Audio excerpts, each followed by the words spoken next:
Petrol తీసేసుకున్నాము. అలాగే మన బండిలో వచ్చేసి పెట్రోల్ బ్లింక్ అవుతుంది.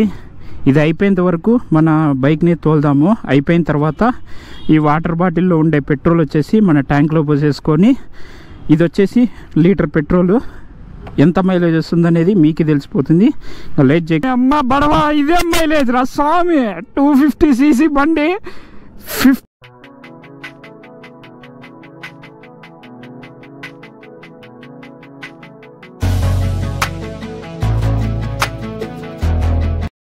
Hi guys, welcome back to Suresh Yadav the bike వల్గాస్. అందరూ ఎలా ఉన్నారో? అందరూ బాగుండాలని కోరుకుంటున్నాను. Good evening from Anantapur. ఈరోజు మన వీడియో వచ్చేసి మన వీస్ట్రోమ్ 250 ఉంది కదా, మన కొత్త బైక్ తీసుకున్నాం కదా. అందరూ వచ్చేసి దాన్ని మైలేజ్ అడుగుతున్నారు. అందుకని మైలేజ్ టెస్ట్ చేద్దామని ఫిక్స్ అయిపోయినా. ఇప్పుడు వచ్చేసి మనము లీటర్ పెట్రోల్ తీసుకొని ట్యాంక్లోకి పోసి ఎంత మైలేజ్ వస్తుంది అనేది ఈరోజు వీడియో. అలాగే ఈ వీడియో చూసే వాళ్ళందరికీ, అలాగే నా వ్యూవర్స్కి, నా సబ్స్క్రైబర్స్కి ముందుగా అందరికీ శివరాత్రి శుభాకాంక్షలు. లేట్ చేయకుండా మనం గోప్రోలో కలుసుకుందాం. ఇప్పుడైతే మనం లీటర్ పెట్రోల్ తీసేసుకున్నాము. అలాగే మన బండిలో వచ్చేసి పెట్రోల్ బ్లింక్ అవుతుంది. ఇది అయిపోయేంత వరకు మన బైక్ని తోలుదాము. అయిపోయిన తర్వాత ఈ వాటర్ బాటిల్లో ఉండే పెట్రోల్ వచ్చేసి మన ట్యాంక్లో పోసేసుకొని ఇది వచ్చేసి లీటర్ పెట్రోల్ ఎంత మైలేజ్ వస్తుందనేది మీకు తెలిసిపోతుంది. లేట్ చేయకుండా మన బండిని మూవ్ చేద్దాం. ప్రజెంట్ మనమైతే ఇప్పుడు నేషనల్ హైవే 44 మీదకి వెళ్తున్నాము. ఎందుకంటే హైవే మీద పోయి మైలేజ్ టెస్ట్ చేద్దామని. సిటీ మైలేజ్ కూడా టెస్ట్ చేయొచ్చు. సిటీలో వచ్చేసి 1, 2, 3 ఆ గేర్లలో తప్ప మనం ఎక్కువ మూమెంట్ ఉండదు. ఎందుకంటే ఇది అనంతపూర్లో ఒక సైడ్ పార్ట్. ఇక్కడే ఎంత ట్రాఫిక్ ఉందో చూడండి. అలాంటిది ఇంకా సిటీలోకి వెళ్ళి మైలేజ్ టెస్ట్ చేస్తే ఇంకా మనం ఎక్కువ గేర్లు మార్చుకుంటూనే ఉండాలా. అందుకని నేషనల్ హైవే 44 మీదకి వెళ్ళి మైలేజ్ టెస్ట్ చేద్దాము. అలాగే ఇప్పుడు బండిలో వచ్చేసి కొద్దిగా పెట్రోల్ ఉంది. ఇది అయిపోయేంత వరకు తోలుదాము. ఇది అయిపోయిన తర్వాత మన దగ్గర ఉండే వాటర్ బాటిల్ తీసుకొని, వాటర్ బాటిల్లోనే ఉండే పెట్రోల్ తీసుకొని ఇందులోకి వేసేసుకొని మనము మైలేజ్ టెస్ట్ చేసేద్దాం. ఈ బ్రిడ్జ్ వచ్చేసి రాజీవ్ కాలనీ బ్రిడ్జ్. ఈ కాలనీలో నుంచి మనం వెళ్తేనే నేషనల్ హైవే 44 వస్తుంది. మన వెహికల్ అయితే ఇంకా ఫస్ట్ సర్వీస్ కాలేదు. అందుకని రైడ్ రివ్యూ అయితే చేయలేదు. ఫస్ట్ సర్వీస్ అయిపోతే నెక్స్ట్ మినిటే రైడ్ రివ్యూ చేస్తా. ఎందుకంటే రైడ్ రివ్యూ ఎందుకు చేయలేదంటే, ఫస్ట్ సర్వీస్ కాకముందే రైడ్ రివ్యూ చేయలేము. ఎందుకంటే మనము టాప్ స్పీడ్ గుంజుతాం కదా, అదైతే మన కొత్త వెహికల్కి మంచిది కాదు. ఫస్ట్ సర్వీస్ అయిపోయిన తర్వాత నువ్వు ఎలా గుంజినా మనకి ఇంజన్కి అంత ఎఫెక్ట్ పడదు. ఎందుకు ఫస్ట్ సర్వీస్ తర్వాత అట్లా స్పీడ్ పట్టాలని చెప్తున్నానంటే, ఇంజన్ తయారయ్యేటప్పుడు చిన్న చిన్న పార్టికల్స్ వచ్చేసి ఇంజన్లోనే ఉండిపోతాయంట. అవి పోవడానికి వచ్చేసి ఫస్ట్ సర్వీసు.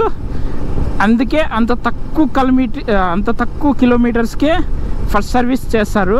మనకు వచ్చేసి ఈ వెహికల్కి ఫస్ట్ సర్వీస్ వచ్చేసి 750, మనకు వచ్చేసి 527 కిలోమీటర్లు తిరిగింది. ఇప్పుడు అంతకన్నా ముందు మనమైతే ఇప్పుడు ఈ వెహికల్ని మైలేజ్ టెస్ట్ చేయబోతున్నాము. ఆల్రెడీ మనం తపోవనం సర్కిల్ కూడా దాటేసి వచ్చినాము. 15 కిలోమీటర్ల ముందు నుంచే కొట్టుకుంటుంది. నేనేదో అయిపోతుంది అనుకుంటున్నా. ఇలా బ్లింక్ అయితే చాలా పెట్రోల్ ఉంటుందని నాకు అర్థమైంది ఇప్పుడు. అలాగే నేను మాన్యువల్ బుక్లో ఒకసారి చూసిన, అది వచ్చేసి 1 లీటరు 260 ml ఉంటుందంట. అలా బ్లింక్ అయితే చూద్దాం ఎంతవరకు అయిపోతుందో ఇది. ఇప్పుడు వరకు అయితే బండి అయితే సాగుతూ వెళ్ళిపోతుంది. నేను మైలేజ్ చెక్ చేయడానికి నేను పడుతున్న స్పీడ్ వచ్చేసి 60-70 స్పీడ్, అంతకుమించి ఎక్కువ పోను. ఎందుకంటే దీనికి ఇంకా ఫస్ట్ సర్వీస్ అయిపోలేదని ఇంతకుముందే చెప్పినా కదా. ఫస్ట్ సర్వీస్ అయిపోతే దీన్ని చెడుగుడు ఆడుకుంటా. ఎలా ఆడుకుంటా? చెడుగుడు ఆడుకుంటా. ఇంకా ఆఫ్ రోడ్ అనేదిలే. ఇంకా స్పీడ్ వచ్చేసి 100 తక్కువ పోను ఫస్ట్ సర్వీస్ అయిపోతే. ఫస్ట్ సర్వీస్ ఎప్పుడెప్పుడు అయిపోతుందా అని ఎదురు చూస్తున్నా ఈ వెహికల్ తీసుకొని. ఎందుకంటే 250cc తీసుకొని ఇంతవరకు 80 స్పీడ్ కూడా మెయింటైన్ చేయలే నేను. 60-70 ఈ స్పీడ్ మాత్రమే తోలుతున్నా బండి తీసుకున్నప్పటి నుంచి. ఎప్పుడు ఫస్ట్ సర్వీస్ అయిపోతుందో దీన్ని చెడు కూడా అడుగు వేసుకుంటా. మనం బ్లాగ్ స్టార్ట్ చేసినప్పటి నుంచి 11 కిలోమీటర్లు వచ్చినా ఇంకా బ్లింక్ అయిపోతుంది. చాలా గట్టిగానే ఉన్నట్టుంది. ఇలా ఉంటే బ్లింక్ అవుతున్నా తక్కువలో తక్కువ ఒక 30 కిలోమీటర్స్ పోతుందని నా ఎక్స్పెక్టేషన్ అనిపిస్తుంది. ఇంకా అయిపోలేదు చూడండి గాయస్. దాదాపు ఇప్పుడు 11 కిలోమీటర్లు వచ్చినాము. మనం బ్లాగ్ స్టార్ట్ చేసినప్పటి నుంచి 11 కిలోమీటర్లు అయినా ఇంకా బ్లింక్ అయిపోతుంది, ఇంకా పెట్రోల్ అయిపోలే. నేను స్పీడ్ మాత్రం 70 పడుతున్నా. గాయస్ ఇప్పుడు అయిపోయింది పెట్రోలు. చూడండి గాయస్,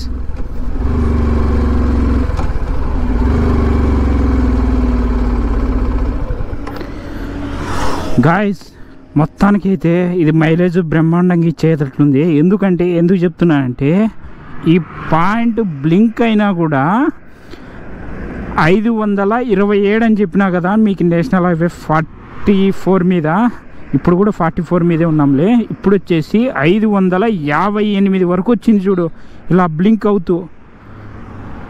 నేనైతే భారీ ఎక్స్పెక్టేషను అనుకుంటా మైలేజ్ బీభత్సంగా ఇస్తుందని. ఇప్పుడు మనం పెట్రోల్ పోసి చూసేద్దాం.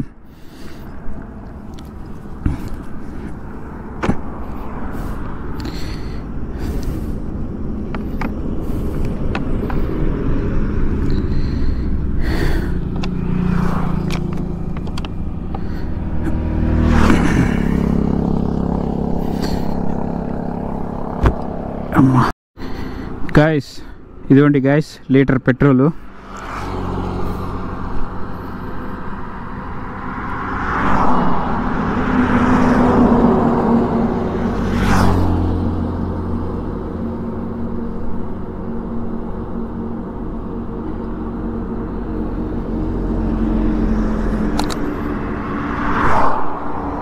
ఇప్పుడైతే మనం లీటర్ పెట్రోలు వేసేసినాం.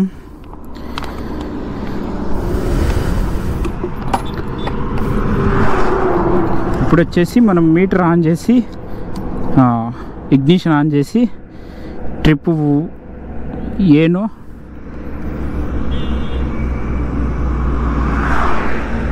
ట్రిప్ ఏ ఉంది కదా, దీన్ని 0 చేసేద్దాం.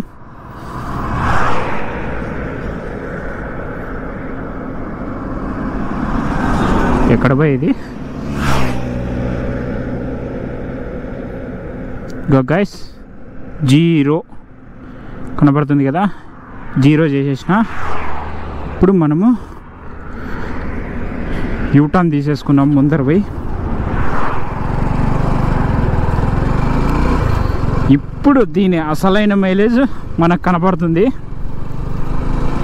మొత్తానికైతే నేను షాక్ అయినా. 32 కిలోమీటర్లు ఆ పాయింట్ బ్లింక్ అయినా 32 కిలోమీటర్లు ఉంది. బ్లాక్ స్టార్ట్ చేయకముందు 10 కిలోమీటర్లు తోలేసిన. దాదాపు ఆ పాయింట్ బ్లింక్ అయితే 40 కిలోమీటర్ల పైన మైలేజ్ ఇచ్చింది ఇది. నేనైతే ఇది ఎక్స్పెక్ట్ చేయలే. ఇప్పుడు యూటర్న్ తీసుకోవడానికి మనకి ఎక్కడుందో, మనకైతే యూటర్న్ దొరికేసింది. ఇప్పుడు యూటర్న్ తీసేసుకొని మనం రిటర్న్ టు అనంతపూర్. దాదాపు 30 కిలోమీటర్ల పైన వచ్చినాము అనంతపూర్ నుంచి.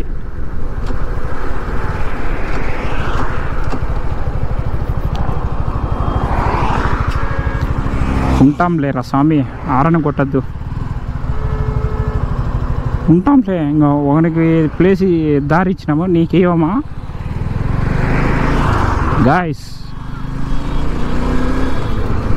ఇప్పుడు వచ్చేసి 1 కిలోమీటర్ కంప్లీటెడ్. మీరు ఇందాక పెట్రోల్ పోసేటప్పుడు బాగా గమనిస్తే నేనైతే సెల్ఫ్ స్టార్టర్ అస్సలు నొక్కలేదు. ఎందుకు నొక్కలేదంటే BS6 వెహికల్స్కి ఏవైనా కానీ పెట్రోల్ అయిపోయిన తర్వాత 1-2 సార్లు లేదా సెల్ఫ్ కొట్టండి. పదే సెల్ఫ్ కొట్టినారనుకో ఫ్యూల్ ఇంజెక్షన్ పోతుంది. ఎందుకు పోతుందంటే అది కరెంటు ద్వారా పనిచేస్తుంది, ఎలక్ట్రాన్స్ ద్వారా పనిచేస్తుంది. అది మనము కొట్టినప్పుడల్లా అది ఆడుతుంది కదా లోపల పంపు, ఆ పంపులో ఎయిర్ దూరేసి మ్యాక్సిమం ఫ్యూల్ ఇంజెక్షన్ను పోయే అవకాశం ఉంటుంది. అలా ఎవరే కానీ సెల్ఫ్ కొట్టద్దండి. సెల్ఫ్ కొట్టినారనుకో ఫ్యూల్ ఇంజెక్షన్ పోతుంది. పెట్రోల్ అయిపోయిన వెంటనే మ్యాక్సిమం తోసుకుంటూ పోండి. ఇది నేను ఇచ్చే సజెషను. అలా మాత్రం కొట్టద్దండి. మళ్ళా కొంతమంది ఎగతాళి చేయొచ్చు, పెట్రోల్ వేసిన తర్వాత కొట్టచ్చట్నా అని. పెట్రోల్ అయిన తర్వాత ఆటోమేటిక్గా నువ్వు సెల్ఫ్ కొడితేనే బండి వచ్చేసి ఆన్ అయిపోతుంది. ఇప్పుడు వచ్చేసి మర్రూరు టోల్గేట్ దగ్గరకు వచ్చేసినాము. ఇప్పుడు దాకా మన బండి వచ్చేసి 6 కిలోమీటర్ల 8 మీటర్లు తిరిగేసింది. 10 కిలోమీటర్స్ అయితే కంప్లీటెడ్ అయిపోయింది. తనకైతే చీకటి కూడా పడిపోయింది. మన వెహికల్ వచ్చేసి 20 కిలోమీటర్స్ క్రాస్ చేసేసింది. కనిపించిందా మీకు? 20 కిలోమీటర్స్. అనంతపూర్ లేక్ కూడా ఎంటర్ అయిపోయినాము. ఇప్పుడు వచ్చేసి 30 కిలోమీటర్లు కంప్లీటెడ్. 250cc 30 దాటి ఇంకా పోతుందంటే లీటర్ బాటిల్కి ఇదైతే షాకింగ్ రిజల్టే. నాకు తెలిసి ఎగ్జాక్ట్గా 40 దాటుతుందని అనుకుంటున్నా. ఇప్పుడు వచ్చేసి మనము తపోవనం సర్కిల్ లెగ్ కూడా వచ్చేసినాము.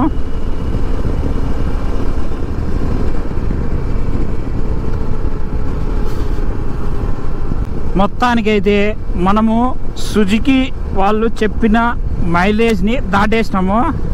వాళ్ళు వచ్చేసి 35 చెప్పినారు, ఈడొచ్చేసి 35 దాటేసింది అప్పుడే. ఇంకా స్టిల్ కంటిన్యూడ్. నేనైతే 40 దాటుతుంది అనుకుంటున్నా, చూద్దాం. ఈ షాకింగ్ రిజల్ట్ నేను అస్సలు ఎక్స్పెక్ట్ చేయలే. నేనమ్మ బడవా, ఏం మైలేజ్ రా ఇది గైస్. 40 250cc 40 మైలేజ్ చూడండి, బాగా కనపడుతుందా? ఏమి మైలేజ్ రా ఇది. Still continued. ఇంకా చూద్దాం 50 రీచ్ అవుతుందేమో. ఆ పక్క రోడ్డు కన్స్ట్రక్షన్ అవుతుంది, అందుకే 1 వేలోనే 2 పక్కల వదిలేసినారు. అందుకని నేను యూటర్న్ తీసేసుకున్నా. ఇప్పుడు వచ్చేసి మన వెహికల్ వచ్చేసి 42 దాటేసింది. చూద్దాం 50 దాటుతుందేమో. ఇదైతే నేను చాలా ఎక్సైట్మెంట్గా ఉన్నా. 50 వచ్చిందనుకో ఇది తోపండి, నెక్స్ట్ లెవెల్. ఇంకా లిటరల్లీ 46.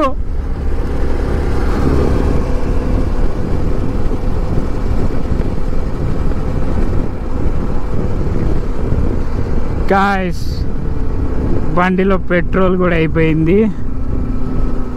మన మైలేజ్ వచ్చేసి చూడండి,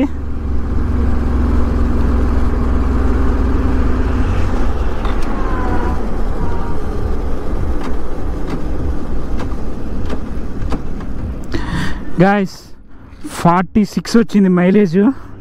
నేను 50 రీచ్ అవుతుంది అనుకున్నా.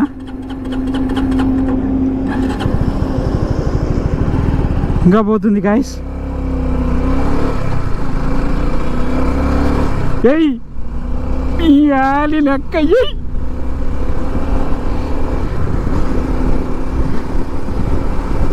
అమ్మ బడవా.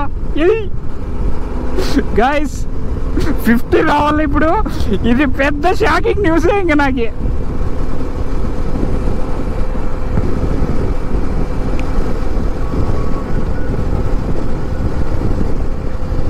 గాయ్స్ కెమెరా కూడా బంద్ చేయలేదు. ఇది ఎంతవరకు వస్తుందో చూడాలా.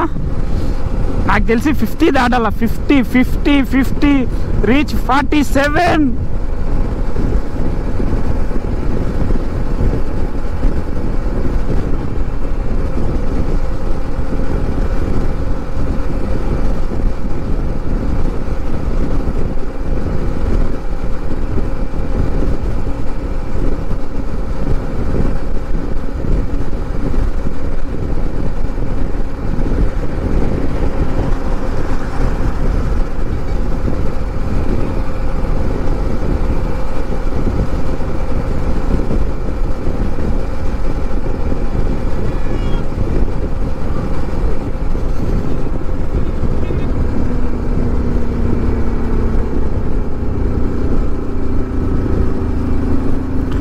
పోనీ అమ్మ బడవా, ఇదే మైలేజ్ రా స్వామి. 250cc బండి 58 మైలేజ్ ఇచ్చిందంటే ఇది never before never after. Guys మొత్తానికైతే మన ఇంటికి కూడా చేరేసుకున్నాము. అలాగే మన వీస్ట్రూమ్ మైలేజ్ వీడియో మీకు నచ్చినట్లయితే లైక్ చేయండి, కామెంట్ చేయండి, షేర్ చేయండి, సబ్స్క్రైబ్ చేయండి. వీలైతే వాట్సాప్లో కూడా షేర్ చేయండి. See you next blog.